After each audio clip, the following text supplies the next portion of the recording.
The following broadcast is a presentation of Mount Zion Media Ministry.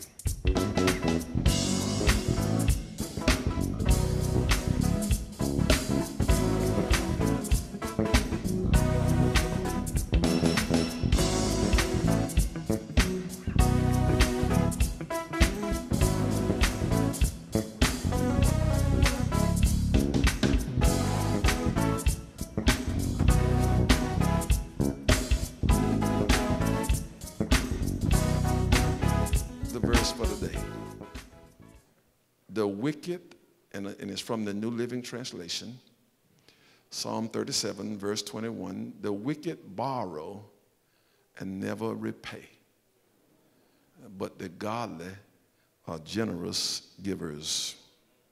The wicked borrow and never repay, but the godly are generous givers. You may be seated. And I want to talk about building a foundation for prosperity. Building a foundation for prosperity. I want to say to each and every one of you, first of all, that I am not what you would consider a prosperity preacher. I'm a gospel preacher. But as I preach the gospel, I see that part of what God desires for us is to prosper. And therefore, as I preach and teach God's people how to prosper. And so that we'll be on the same page, let's talk about first what we mean by prosperity. Prosperity is not simply material possessions. Yeah. If you were to go back and study that word, you would discover that the original meaning of the word prosperity was well-being. It had to do with one's welfare and well-being in all of life, not just material possessions.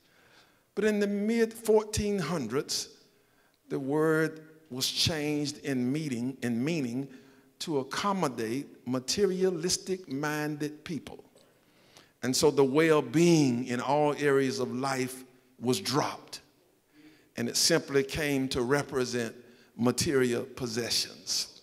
And I need you to understand that, especially those of you that have already connected prosperity in your mind with materialism only. Because if you spend your life chasing money and chasing material possessions, chasing the paper rather than real purpose, you will discover that you will get it and still have an empty, unfulfilled life. Don't think that people are weak because you read about people committing suicide or wanting to hurt themselves and you wonder why. Because in your mind you say they got everything. Materialism does not mean that you have everything. And so now let me go a little deeper with that definition. Here's the first scripture I want you to look at, and it is 3 John. 3 John is a book in the Bible with one chapter, and it's toward the back. If you get close to Revelations, you're close to it. And in the first chapter, the only chapter, the second verse, here is what it says in the King James Version. Beloved, I wish above all things that thou mayest prosper and be in good health, even as thy soul prospereth. And so again, here we see, and Media, you are so kind and so quick. And so here we see that first of all, the writer that is inspired by God is thinking about prosperity. And first he thinks about how the soul prospers. And then he said, I wish that in all things, above all things, in all of life, I want you to prosper. I want you to do well. I want you to live in well-being, physically, mentally, emotionally, and then be in good health, to prosper in your health. Come close to me, younger people. Your greatest asset, the thing you want to prosper most in, is your health and well-being. And don't wait until you get old and it's too late. to concentrate on health and well-being? Pastor, why is that so? Because no matter what you get, if you're too sick to enjoy it, you got money and you can travel anywhere in the world, but you're too sick to go. You want to go to the mountains and you go, but you can't climb them because you give out of breath the first 5 minutes.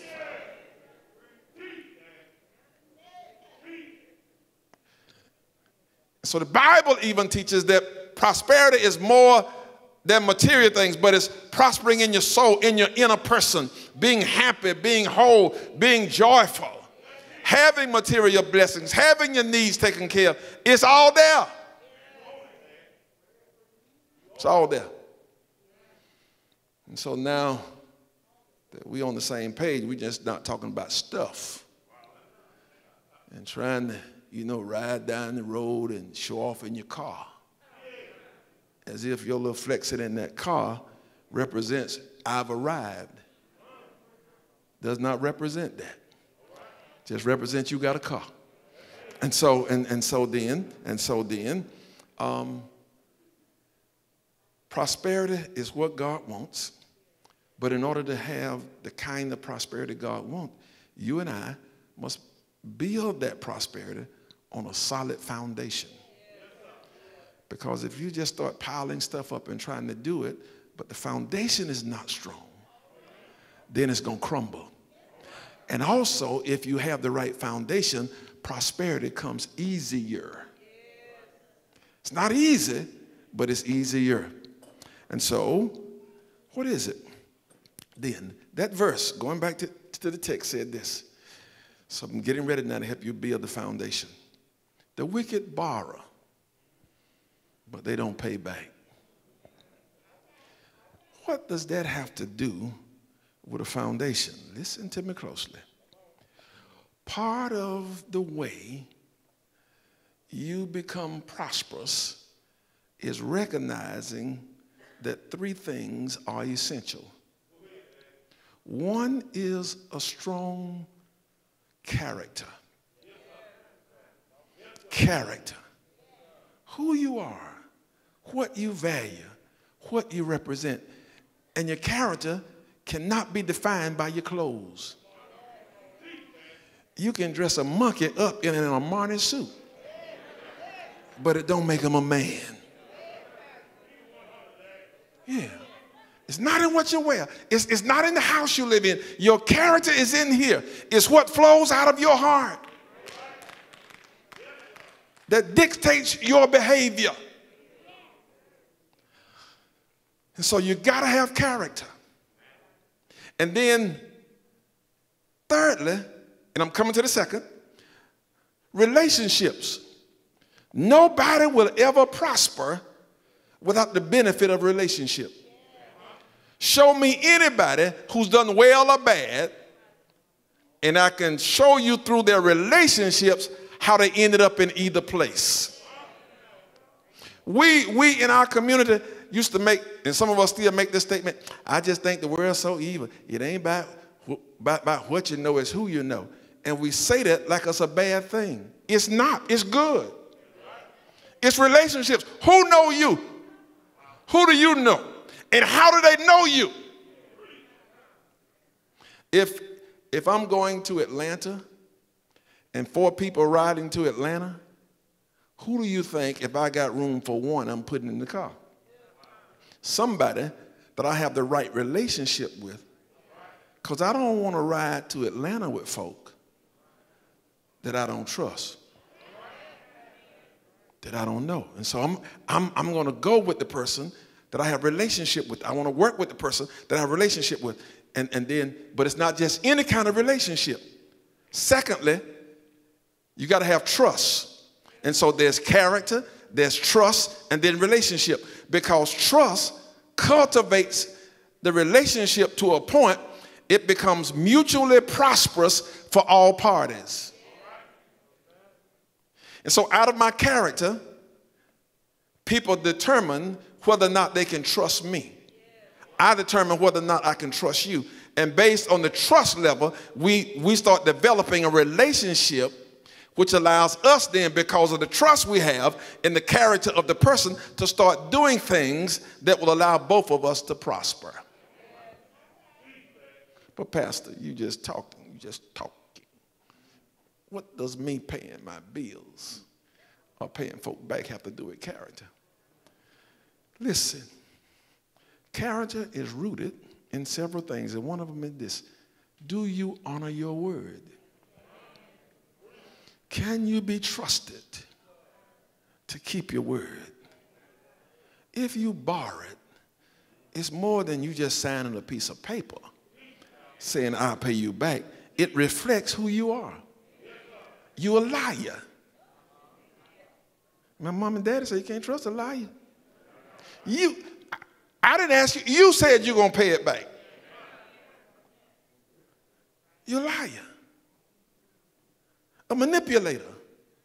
A user. Because you're using my resources or whoever resources you borrow with no intentions to pay back. And after a while, word gets around on you. They ain't going to pay you now. They're good at asking, but don't expect it back. And listen, if I want to bless somebody, I'm not blessing somebody. You're not blessing somebody that don't pay you back. There's no trust.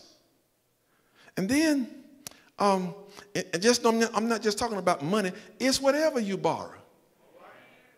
You still got that coat you borrowed from him or her, and you're wearing it like it's yours. Borrow means bring it back.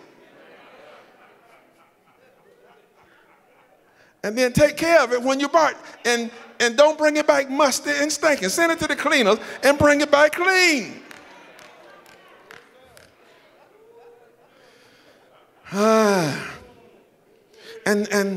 And so people can't trust you. But let me tell you what else happens. God can't trust you. Luke 16:11. Luke 16:11. Write that down. 16:11 from the New Living Translation. And if you are untrustworthy about worldly wealth, who will trust you with the true riches of heaven? God is saying, I want to give you some sure enough riches. Beyond materialism, but includes materialism. But I can't trust you with just money. You won't pay folk back. You won't honor your word. You just won't do it. And so let me just, and then let me, Proverbs 22:1, and then I got two applications for you to keep in mind. Proverbs 22:1, it says a good name, King James Version, Proverbs 22:1, a good name is rather to be chosen than great riches, and loving favor than silver and gold. Honoring your word, paying your debts, returning stuff, doing whatever it is that you said you would do, it creates for you a good name. And based on that, when it says a good name is rather to be chosen than riches, because a good name can get you what you need even when you don't have money.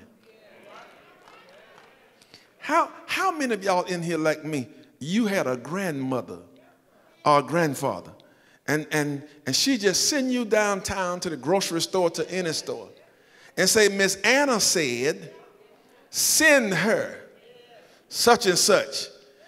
And they put it in a bag and sent it because Miss Anna said it. Miss Anna didn't send any money with me.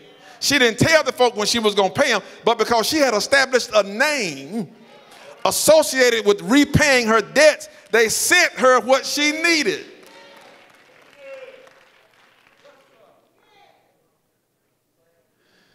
And so, two practical applications for you as it relates to this good name, to paying your debt, to trust and the relationship.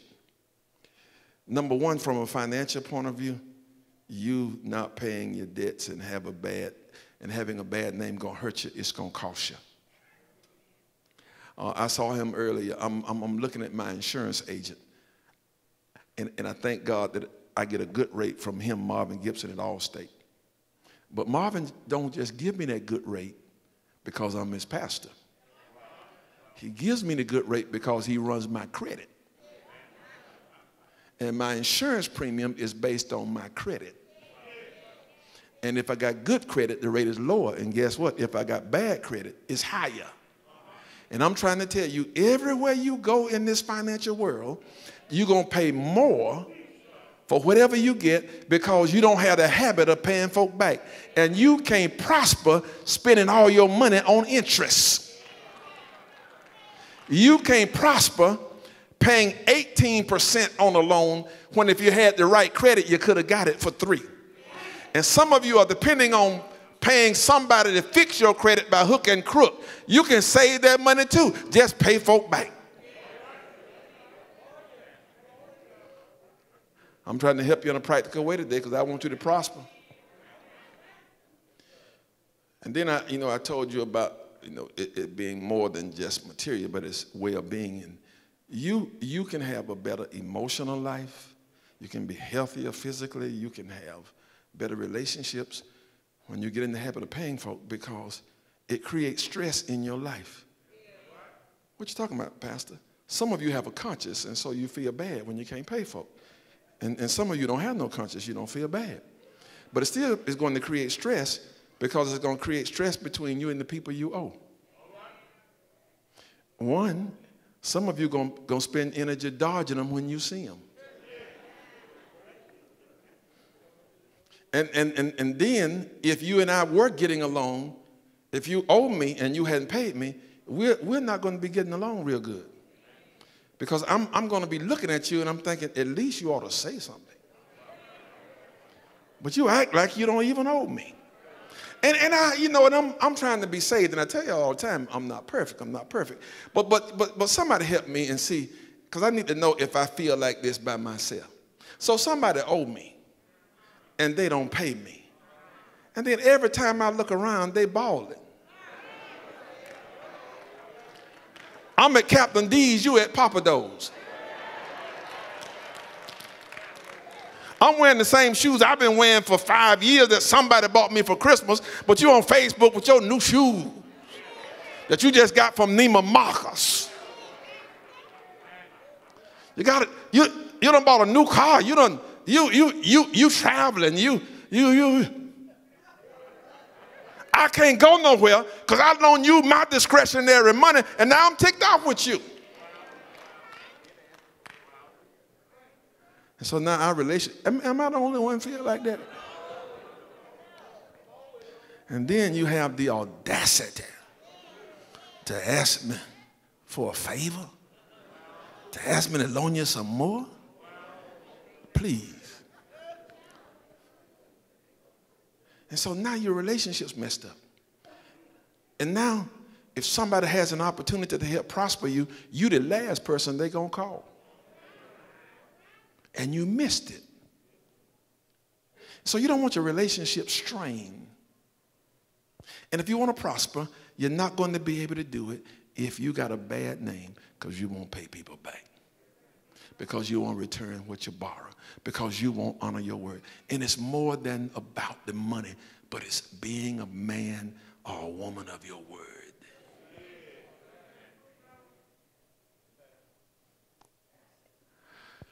My mom and I,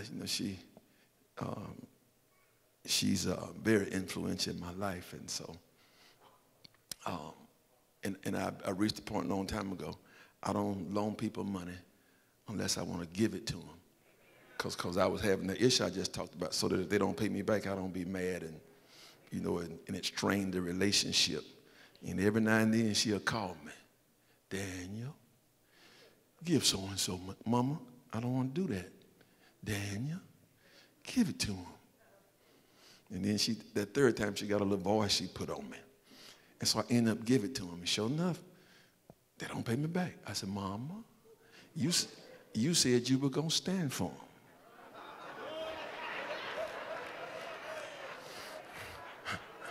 I want my money. Daniel, let me, Mama, I'm patience out. And then I tell her, remember, I am joint owner on your accounts. I'm transferring the money out of your account back into mine. Daniel, please don't do that. I said, call that person you told me to give that money to and send it back. I'm taking the money out your account, 5 o'clock tomorrow. And of course I don't do that, but you know I got to talk that trash.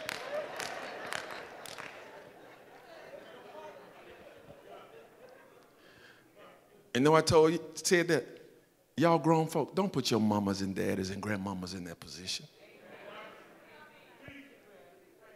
Don't have them signing notes for you at the bank.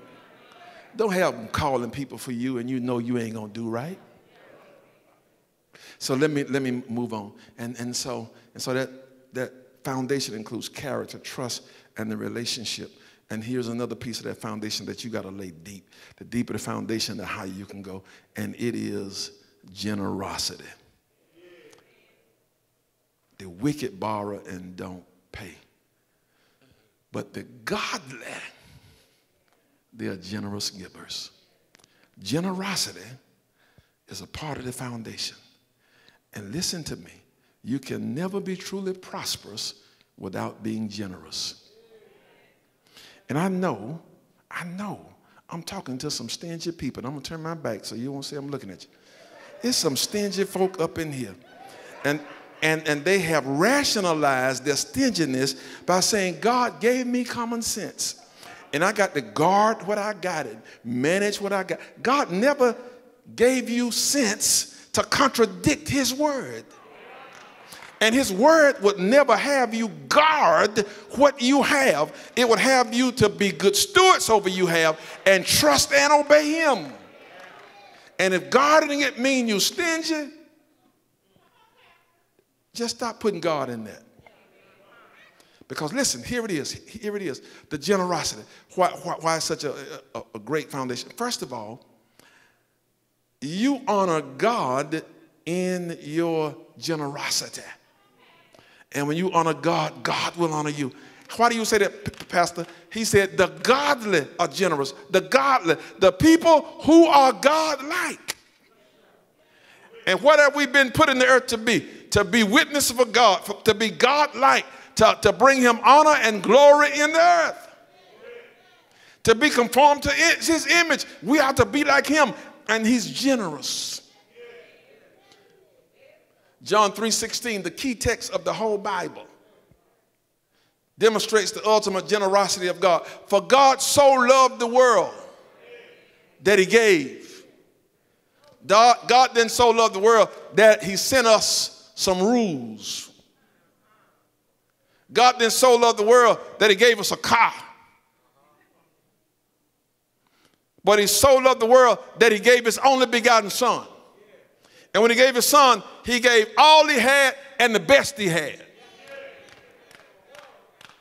Because it's God's nature to be a giver.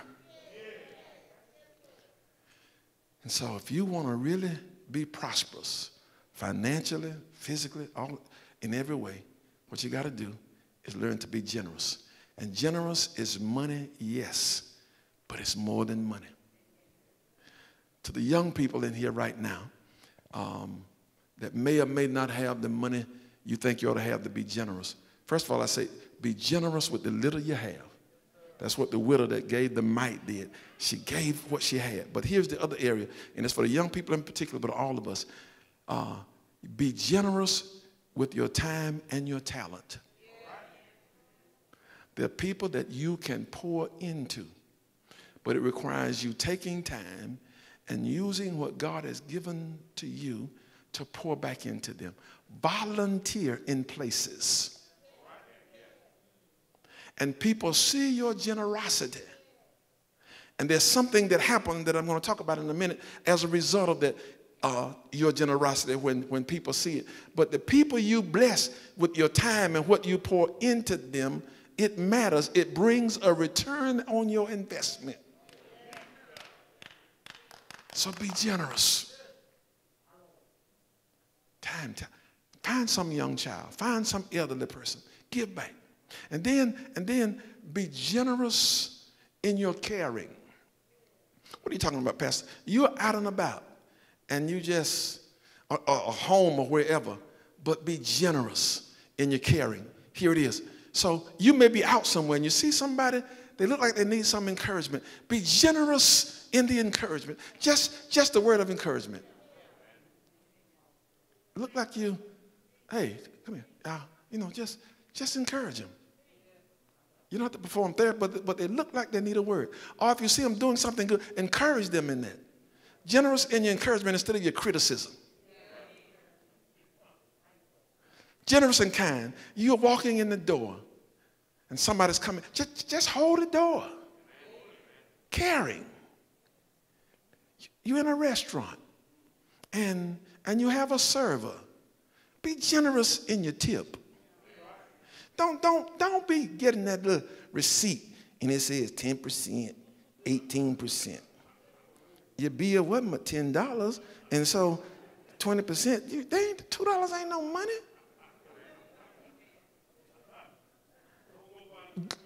There you go beyond.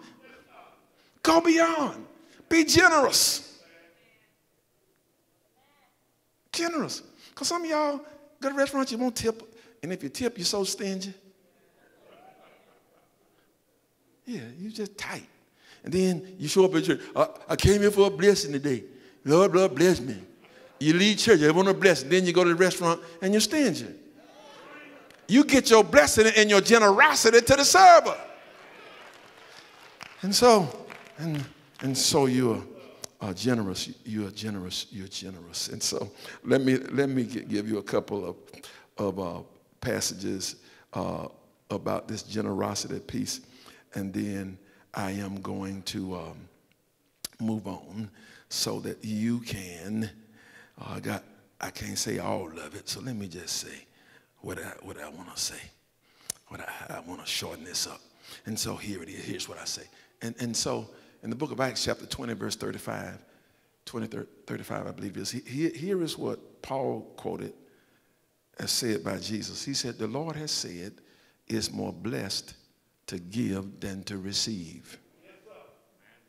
And so when you are generous, you position yourself for a blessing. And let me just start with the financial, the material for those of you that's focused on that.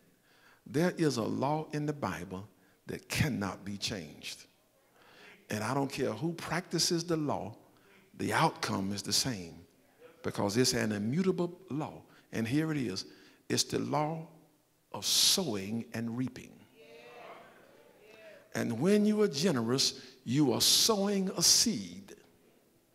And that seed will always produce a harvest. Because God is in control of the harvest and he will produce a seed. And so your generosity is a seed and a harvest come back. And listen to me. When you plant a seed, you always reap more than you planted. I'm telling you laws. You want to be blessed beyond measure, then you got to give at a level that will cause the blessing to come back in an immeasurable level. Thanks for watching. Be blessed and continue walking in the light.